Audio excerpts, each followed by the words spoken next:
안녕하세요. 오늘은 무주택자분들이 가장 궁금해하실 주제 2025년 과연 집을 사야 할까에 대해 알아보겠습니다. 현재 시장 상황과 전망을 바탕으로 무주택자들에게 실질적인 조언을 드릴게요. 먼저 2024년 부동산 시장 상황을 간단히 정리해 보겠습니다. 최근 몇 년간 전세 가격은 꾸준히 상승했지만 주택 매매 시장은 금리 인상과 경제 불확실성으로 조정기에 접어들었죠. 특히 지역별로 양극화가 심화되고 있습니다. 핵심 지역은 여전히 높은 수요를 유지하고 있지만 비핵심 지역은 가격 조정이 나타나고 있습니다. 그렇다면 무주택자인 여러분, 지금이 집을 사야 할 시점일까요? 저와 함께 알아보시죠.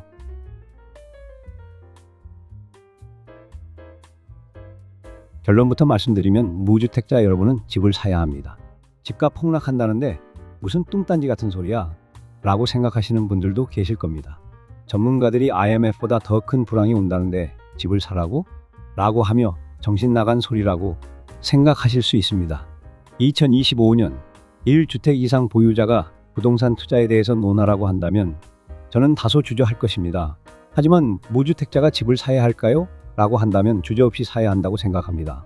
전세 살면서 자주 이사 다녀야 하는 불안감, 학군이 바뀌는 것에 대한 학부모들의 조바심 등 내 집 마련을 함으로써 없어지는 것들입니다. 많은 집값 폭락론을 주장하는 분들, 과연 그분들은 무주택자일까요? 아마 아닐 겁니다. 경기가 나빠지든 좋아지든 집이 주는 편안함은 코인과 주식을 보유하면서는 느낄 수 없는 것들이 느껴질 겁니다. 왜 우리나라는 주식은 떨어지면 더 사라고 하고 집값이 떨어지면 더 떨어지니 바닥이 없다라고 조롱하는 걸까요? 다시 본론으로 들어와서 25년에 예상되는 부동산 경기의 요소는 첫 번째, 금리 인하입니다.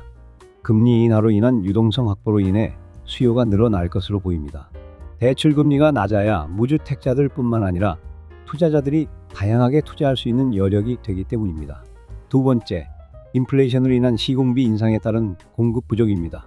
건축비가 많이 올랐고 예전보다 2배의 공사비에도 시공을 하지 않는 업체들이 많습니다. 이러한 공급 부족은 21년부터 이어져 왔습니다. 아파트 분양부터 준공 시점까지를 3년 정도라고 볼 때 25년의 아파트 공급 부족은 가시적으로 나타날 것입니다. 건설사들이 시공을 할 때 가장 필요한 대출인 PF가 엄격해져서 대출이 힘들기에 공급이 당분간 없지 않을까 싶습니다. 세 번째, 양극화입니다. 서두에서도 말씀드렸듯이 핵심 지역들은 경기 하락에 크게 하락하지 않았습니다.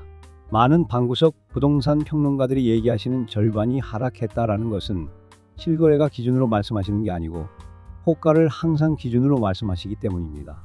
똑같은 서울이라고 할지라도 가격 격차가 심화되고 있습니다. 수도권과 지방권의 격차는 더욱 심화될 것으로 보입니다. 네 번째, 신축 프리미엄입니다. 지역마다 다를 수 있지만 최근 부동산의 경향은 신축을 많이 선호하는 경우가 대다수입니다. 신축에 대한 메리트가 있을 것으로 보입니다. 무주택자분들이 집을 살 때 무엇을 먼저 고려해야 할까요? 사는 시기일까요? 어디를 살까일까요? 저는 어디를 살까? 즉, 지역이 더 중요하다고 봅니다. 여지까지의 부동산 사이클을 보면 얼마나 부동산 경기가 좋느냐 아니냐가 별로 중요하지 않더라고요.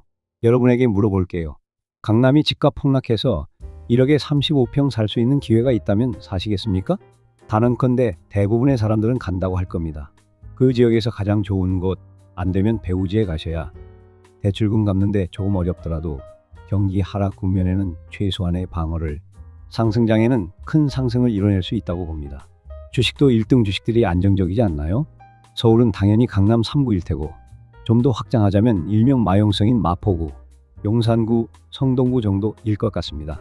제가 여기서 드리고 싶은 말씀은 확실하게 지역별 대장 아파트 쪽으로 가야 한다는 겁니다. 집값이 폭락하든 상승하든 1주택을 가지고 큰 걱정 없이 지내려면 학군이 확실히 좋던, 상권이 발달했던 확실하게 한 가지가 좋은 곳으로 경제적인 여건을 고려해서 다들 어렵다고 하는 이 시기에 차라리 선택의 폭을 넓혀서 차근차근 알아보면 절대 후회하지 않을 것입니다. 제가 그래서 지역 먼저 선택하고 시기는 나중이라고 말씀드린 이유가 경기가 아무리 안 좋아도 내 사업이나 내 경제적 여력은 좋을 수도 있기에 남들이 정해놓은 시기에 매몰돼 정작 해야 할, 내가 어디에 살아야 할지 자꾸 가보는, 즉 임장 활동을 아무리 이야기해도 하지 않고 유튜버들이 하는 이야기만 듣고 있는 게 가장 큰 문제가 아닐까 싶습니다. 본인이 지금 어디에 사시든 2025년에 집을 사신다는 생각을 가지고 해당 지역의 가장 좋은 단지, 배후 단지를 다 알아보시고 직접 가보세요. 여러분이 자식이 있다고 생각하시고 꼭 돌아보세요. 여러분이 2인 가족이라고 할지라도 자식을 키울 수 있는 여건을 먼저 보세요. 그래야 나중에 매도할 때도 자식들 교육들 때문에 유입되는 세대들이 많기에 대세 하락기에도 많이 떨어지지 않고 상승기에 대출이자를 다 갚고도 남을 만큼 남겨서 더 좋은 집으로 이사갈 수 있습니다. 1주택을 갖는 건 투자나 투기가 아닙니다. 여러분의 삶을 안정화할 수 있는 수단이라고 생각하시고 시기에 구애받지 말고 찬찬히 찾아보시길 추천드립니다. 여기까지 들어주셔서 감사합니다. 저는 더 많은 정보 가지고 다시 찾아뵙겠습니다. 이 영상이 마음에 드셨다면 구독, 좋아요 부탁드립니다. 감사합니다.